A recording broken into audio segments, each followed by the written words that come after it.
दोस्तों जैसे यहाँ पे लिटिल इंडिया है, वैसे यहाँ पे एक चाइना टाउन भी है। सो जहाँ पे इनिशियल चाइनीज़ ट्रेडर्स और ट्रैवलर्स आते होंगे to settle their establishments. And दोस्तों आई थिंक ये मेरे पीछे जो टेंपल है इसका नाम है बुद्धा रेलिक टेंपल। वो ये भी बहुत काफ़ी फेमस है। मैं इतना इंक्लाइंड नहीं हूँ उसकी तरफ, बट हाँ ये रास्ते में है सब। फ़ोटो। दोस्तों चाइना टाउन में हमारा स्वागत हो चुका है। हम सिंगापुर के चीन की गलियों में हैं। आप देख सकते हैं आसपास।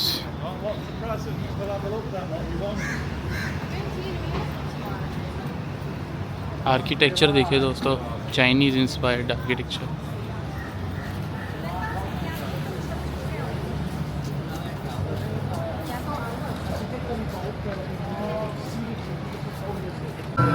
दोस्तों ये सिंगापुर की चीन की गलियों में आ चुके हम। आप आर्किटेक्चर देख सकते हैं।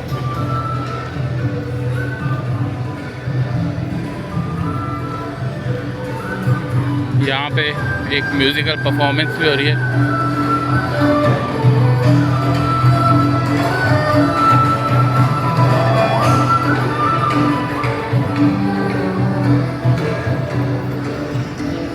इस गाने का नाम नहीं पता, लेकिन मैं बोलने वाला था चाइनीज़ ट्यून्स।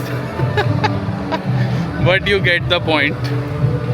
दोस्तों हम हैं मैक्सवेल फूड सेंटर में। So Maxwell was a British administrator, James Maxwell. उसका ये सिंगापुर की हिस्ट्री में ज़्यादा कोई योगदान है नहीं, एक्सेप्ट कि सिंगापुर ने उसको वर्ल्ड फेमस कर दिया, क्योंकि यहाँ पे काफ़ी मिशेलिन स्टार हॉकर्स आपको मिल जाएंगे।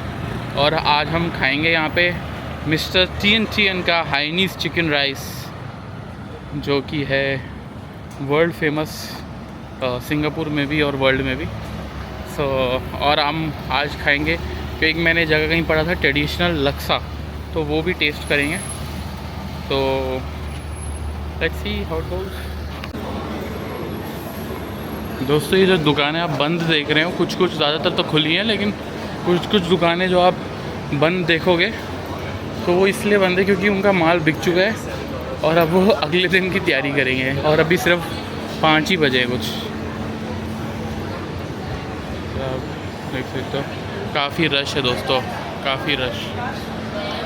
और अभी तो 5 ही बजे है, क्योंकि बाद में यहाँ पे मिलेगी नहीं जगह लोगों को, तो लोग थोड़ा जल्दी डिनर करते हैं यहाँ पे। दोस्तों हम आए हैं मैक्सवेल फूड सेंटर। यहाँ पे हम खा रहे हैं फेमस मिशेलिन स्टार, जो वर्ल्ड का फर्स्ट मिशेलिन, जो चीपेस्ट था, मतलब $2 की चिकन डिश बेच रहा था वो चिकन राइस। सो अभी वैसे $6 हो गया है प्राइस, लेकिन still it is very affordable. काफ़ी लंबी लाइन थी। एंड आज हम खाएंगे उनका special chicken rice and with extra chicken. And दोस्तों यहाँ पे एक और दुकान है, वहाँ से हम खा रहे हैं ट्रेडिशनल लक्सा। सो नूडल्स के अंदर चिकन और अंडा बेसिकली। दोस्तों ये है Tian Hainanese chicken rice, Michelin star and world renowned. और लाइन देख सकते हो आप, काफ़ी लंबी है, इनफैक्ट पीछे तक जा रही है। तो यही है दोस्तों, ये मिशेलिन स्टार हो गया। अब इसकी मार्केटिंग तो ज़िंदगी भर के लिए हो ही गई है। वैसे अच्छा था, नॉट बैड। थोड़ा टेस्ट अलग था, एक्वायर्ड टेस्ट है, मतलब साउथ ईस्ट एशिया के हिसाब से। तो मैं पहली बार खाया था, तो स्टार्टिंग में थोड़ा अजीब लग रहा था, फिर उसके बाद ठीक लगने लगा था। फ्रेंड्स, यहाँ पे लाइन तो बहुत लंबी थी, लेकिन सर्विस भी बहुत जल्दी जल्दी हो रही थी because they were continuously making their food. So if you are into trying new cuisines you should definitely try this out. यहाँ पे काफ़ी पॉपुलर शेफ्स जैसे गॉर्डन राम से भी आए हुए हैं। So it's definitely a recommendation. इस दुकान से स्ट्रेट्स ऑथेंटिक से हमने खाया ट्रेडिशनल लक्सा, चिकन लक्सा। सो वो भी एक अच्छा एक्सपीरियंस था इस दुकान से। उसका भी टेस्ट थोड़ा एक्वायर्ड था, लेकिन ठीक है, जब आप बाहर आते हो तो थोड़ा अनकंफर्टेबल जोन में आपको जाना ही पड़ता है। कब तक राजमा चावल खाओगे। दोस्तों उसमें ना मुझे कुछ अजीब सा वो आ रहा था टेस्ट, कि वो ना तो वो पोर्क लग रहा था, ना तो वो चिकन लग रहा था, कुछ अलग था। तो एक चीज़ मैंने खाई कॉल्ड कॉकल्स। तो वो कॉकल्स होता है, उसमें से it's like a meat in a shell आप कह सकते हो, और वो शेल को रिमूव करके मीट इसमें उन्होंने डाला हुआ था, तो वो भी मैंने कुछ नया टेस्ट। ठीक है, नॉट बैड। दोस्तों आज की डेट में सिंगापुर में more than 70% of its population is Chinese. लेकिन इसकी जो हिस्ट्री है वो समझना बहुत ज़रूरी है for the context of our viewers. So Singapore की जो मॉडर्न हिस्ट्री है वो शुरू होती है 1819 में, जब सर स्टैमफोर्ड रैफल्स आए और उन्होंने मॉडर्न सिंगापुर इस्टेब्लिश किया। दोस्तों उस समय यहाँ पे बहुत ही कम लोग थे जो चाइनीज़ थे by origin, Chinese traders and settlers, and ये लोग मोस्टली होकियन मर्चेंट्स होते थे जो फुजियन प्रोविंस से बिलोंग करते थे, and they traded in paper, tin and other regional goods. Some Chinese fishermen and farmers had also settled in the Johor region, which Singapore was part of under the Johor Sultanate. And however उनके numbers जो थे वो बहुत ही कम थे। Main जो migration है दोस्तों वो शुरू होता है 1819 से 1942 के बीच में। Now friends, you need to understand what triggered this migration. Britishers encouraged Chinese immigration to provide labor and develop trade.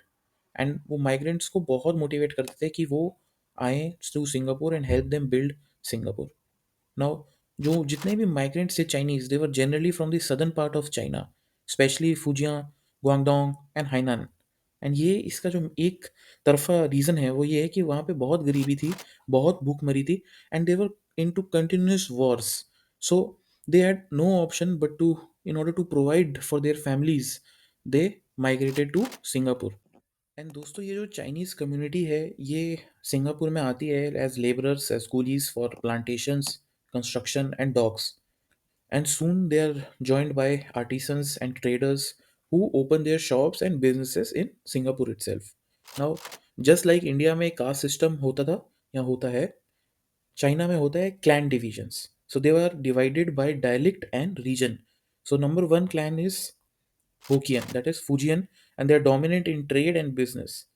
Number two, Teochew, involved in agriculture and pepper plantations. Number three, Cantonese, they are skilled artisans and goldsmiths. Number four, Hakka, they are miners, carpenters, and also उनको as early revolutionaries भी काफ़ी मानते हैं. And at last, Chinese, which arrived later in Singapore, and they worked in hospitality and food industries. आपने सुना होगा Maxwell food centre का the famous Tian Tian Hainanese chicken rice. So they belong to this same clan. And friends one more thing, ये जो Chinese clan system है ये regional and linguistic था in nature. सो इनके बीच में कोई सुपीरियर या इन्फीरियर का कॉन्सेप्ट नहीं था। However rivalries did exist, but they were mostly practical, like on the basis of economic rivalries की competition, control over trade, labor, and secret societies, and then dialect misunderstandings were also there. But sooner or later, by the early 20th century, clan की जो rivalry थी वो fade हो चुकी थी because of education of Mandarin and English, and that helped the community to unify. जो rise of Chinese nationalism है and Singaporean identity है, they made these dialect lines less important. And आज की डेट में इन clan associations का बस एक ही मकसद है, to promote heritage, networking and cultural events. तब के लोगों के हिसाब से ये जो क्लैन एसोसिएशन थी, they were form to offer mutual aid, housing and funeral services.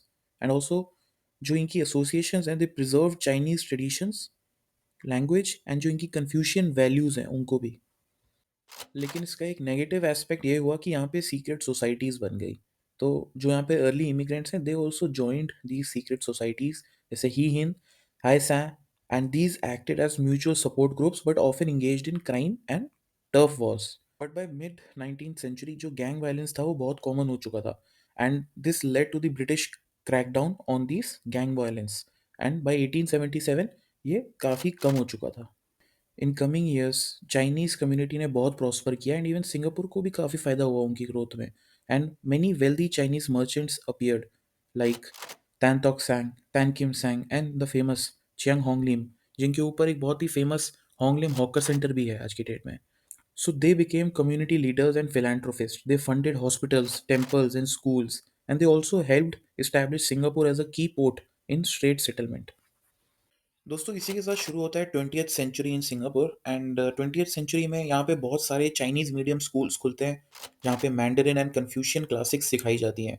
And 1919 में मे फोर्थ मूवमेंट होता है जिसको लीड करते हैं सुन यात सेन। सो ये एक मेंबर थे केएमटी पार्टी के and he was a revolutionary in his country and he was the one who established democracy and republic of china in parts of china. So ये multiple times सिंगापुर आते हैं and they use it as a base for his revolutionary movement and यहाँ पे Chinese press भी emerge होती हैं which shapes a public opinion towards democracy at that time. ये आगे जाके चेंज हो जाता है, इसके बारे में भी मैं आपको डिटेल में समझाऊंगा। दोस्तों वर्ल्ड वॉर टू में जापानीज सिंगापुर में डिप्लॉयड ब्रिटिश फोर्सेस को मात्र 7 दिनों में हराकर सिंगापुर पे इन्वेजन कर लेती हैं and next 3 years are very brutal massacres assassinations forced prostitution famines singapore sees it all. This is known as the darkest phase in the history of singapore. You must have heard about Sook Ching massacre जहाँ पे 25 से 50 हज़ार Chinese men को suspected of anti Japanese sentiments ये सोच के इनको मार दिया जाता है। एंड आज भी इनका जो फिक्स्ड नंबर है वो डिटरमाइन नहीं कर पाई है सरकार because the number was so huge. सो वहाँ पे आज भी आप देखेंगे तो सिविलियन वॉर मेमोरियल मिलेगा आपको सिंगापुर में। This event leaves a deep scar and it strengthens the Chinese solidarity. अपने सारे डिफरेंसेस को साइड करके दे focus on rebuilding after the war. And finally 1945 में जब जापानीज सरेंडर करती है so Chinese schools and associations are revived. दोस्तों मीनवाइल इन मेनलैंड चाइना चीज़ें काफ़ी ड्रामेटिकली चेंज हो रही थी। Most of the areas in mainland China was ruled and governed by KMT party which was American supported and which believed in the values of democracy. However, during the war जो communist party है which is Russian supported वो काफ़ी अपने आप को strengthen कर लेती है and when the war ends the communist party takes over the mainland China and republic and जो केएमटी पार्टी है that is force to move to Taiwan. So China में कम्युनिस्ट पार्टी अपने आप को इस्टेब्लिश कर लेती है इसी के साथ। एंड मीनवाइल जो सिंगापुर में बेस्ड चाइनीज़ हैं जैसे कि जो लेबर एसोसिएशन एंड स्पेशली जो वर्कर्स हैं उनकी यूनियंस वो प्रमोट करते थे प्रो कम्युनिस्ट मूवमेंट को एंड एंटी कॉलोनियल मूवमेंट्स को। So they became very politically active and उसकी वजह से बहुत राइट्स हुए क्योंकि सिंगापुर में चाइनीज के दो विंग्स हो गए। एक वेल्दी चाइनीज जो डेमोक्रेसी की वैल्यूज को सपोर्ट करते थे केएमटी पार्टी के and labour unions and worker unions जो सपोर्ट करते थे कम्युनिस्ट पार्टी की वैल्यूज। सो इस वजह से बहुत सारे राइट्स हुए जैसे हॉकली बस rights Chinese middle school rights and this reflected tensions between colonial authorities and Chinese educated people. दोस्तों यहाँ पे राइट्स के अलावा एक और बहुत बड़ा क्राइसिस था वो था citizenship and identity crisis. Independence से पहले यहाँ पे जितने भी चाइनीज थे सिंगापुर में वो अपने आप को आइडेंटिफाई करते थे एज चाइनीज इटसेल्फ। लेकिन 1957 में सिटीजनशिप ऑर्डिनेंस आता है जिसमें ली कॉन यू जो कि इनके फाउंडिंग फादर है वो पुश करते हैं for loyalty to Singapore. And 1965 में जब इनको टोटल इंडिपेंडेंस मिलती है सो उस टाइम पे यहाँ पे 75% of the local population were of Chinese origins जो अब अपने आप को एज सिंगापुरियन आइडेंटिफाई करती है। फिर 1965 से लेके अभी तक एक मॉडर्न सिंगापुर बनता है जिसमें बायलिंगुअल एजुकेशन कंपलसरी हो जाती है। English for business and Mandarin as common Chinese language. ये जो स्पीक मैंड्रिन कैंपेन होता है ये यूनिफाई कर देता है सारे डायलेक्ट के ग्रुप्स को। So this helps to bridge all the gaps and in addition to this housing and integration policies introduce की जाती हैं which prevents creation of ethnic enclaves. Soon जो ट्रेडिशनल क्लैन एसोसिएशंस होती हैं दे लूज इन्फ्लुएंस जैसे जैसे Singapore modernise होता है and Chinese festivals like lunar new year king Ming and mid autumn remain strong till now. Chinese temples जैसे Buddha tooth relic temple ये सब आज की डेट पे भी काफ़ी पॉपुलर है एंड यहाँ पे काफ़ी लोग आते हैं अपने रिस्पेक्ट्स पे करने। आज की डेट में यहाँ पे जितनी भी चाइनीज कम्युनिटी है वो अपने आप को एज प्राउड सिंगापुरियन आइडेंटिफाई करते हैं एंड यूनिफाइड हैं towards building a strong future and they are beautifully able to manage their Confucian family values with a cosmopolitan global identity. So एक बहुत ही बेहतरीन मिक्स मिलता है of culture. They have taken it from every culture, they have taken the best and introduced in their lives. And that, my friends, was a quick history of the Chinese people in Singapore who now identified themselves as Singaporean. And just like all the places in Singapore, यहाँ पे भी culturally driven murals जगह जगह आपको दिख जाएंगी, which are very beautiful and very aesthetic for your Instagram profile. Friends, before we end this video today, I just want to inform you, आप यहाँ पे बस से एंड मेट्रो से दोनों से आ सकते हैं. For metro you can get down at Chinatown MRT. It is very evident on the blue line. Also don't forget to check out their markets. यहाँ पे बहुत ही बेहतरीन सुविनियर्स आपको मिल जाएंगे. लेट्स से आप अपने अगर फैमिली मेम्बर्स के लिए लेना चाहते हैं या अपने लिए लेना चाहते हैं, so this is the place. And also in terms of food, यहाँ पे चाइनीज़ फूड की बहुत वैरायटी मिलेगी आपको, क्योंकि यहाँ पे तीन बहुत ही फेमस हॉकर सेंटर्स हैं. एक है मैक्सवेल फूड सेंटर, एक है Chinatown food centre, and तीसरा Hong Lim food centre. So all three are good. आप अलग अलग दिन पे अलग अलग जगह जाके एक्सप्लोर कर सकते हैं. Thank you for watching my video till the end. Please like, share, subscribe, and also love you. Take care and Jai Hind.